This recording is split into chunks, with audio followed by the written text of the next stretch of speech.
Hey everybody, so glad that you're here and you're joining me for our update and that I'm here and I'm alive. Last time we talked about, I was just getting ready to run my marathon and it was an incredible experience.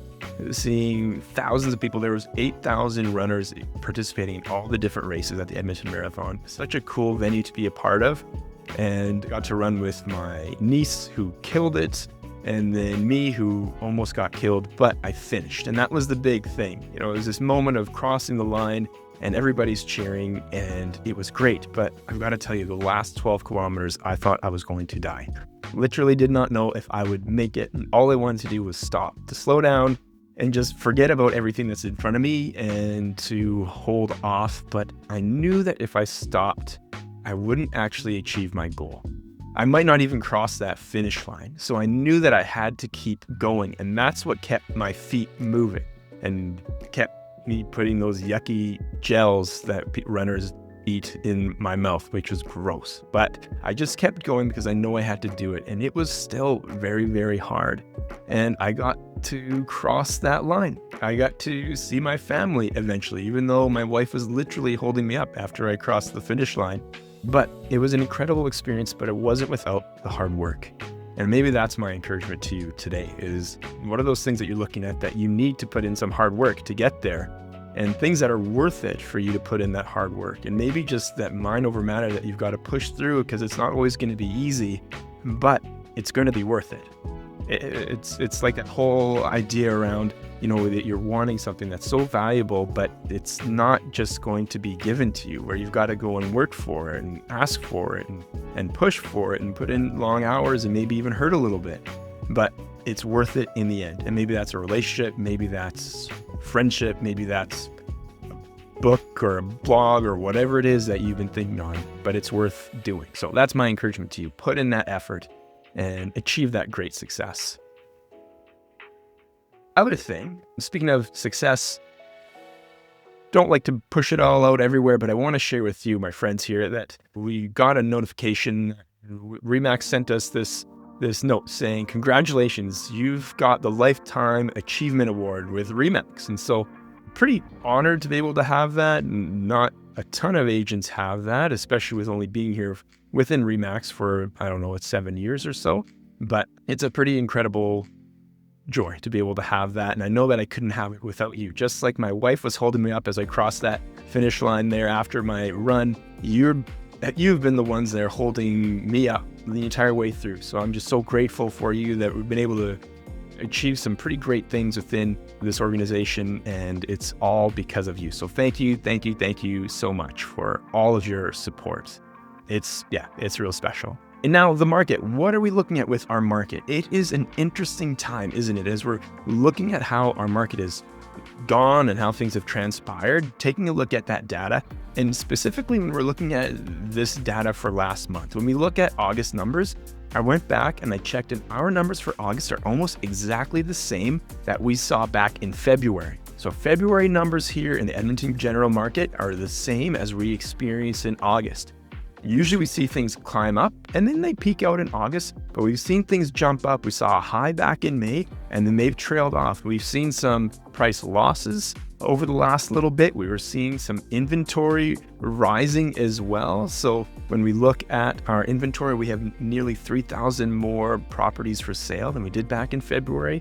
We do have 500 more sales than we did in February, but we're down from. So we've got a total number of sales. Last month, we've got 2,382 sales, and our peak was back in May where we had 2,900. So we're getting a little bit more inventory. The sales are coming down a bit, but the good news is we still have a good market. As we look at things in our market specifically, with our inventory currently is at 7,141, and our sales are 2,382. And so those sales are down about 17% month over month, 8% year over year. And we're seeing that inventory climb up. We're at about 3 months of inventory, which is still good. Under 4 months, you're in a seller's market. We're still in a good market. There's still a lot of opportunity and it hasn't even balanced out yet, but we're seeing the scales begin to turn a little bit more towards buyers. So that's what we see with our general market. When we're looking at our detached family homes, those are sitting at a price point of $569,000. Again, down 1% month over month, which we've seen for the last few months. but still up 4% year over year. Semi-detached, those half duplexes, we're looking at $420,000. That is down 2% month over month, and we're up 1% year over year. Row and townhomes, those are sitting at $301,000, which is up 2% month over month and up 3% year over year. And our apartment style condos, those are sitting at $218,000, 4% up month over month and 7% up year over year. And we actually even saw a $1.7 million condo sell this past month. So some of those high sales pushing up those numbers, and our highest detached family home sale was $2.8 million. So we still got a good market with our detached sale prices. They're still strong. We still have good prices across the board.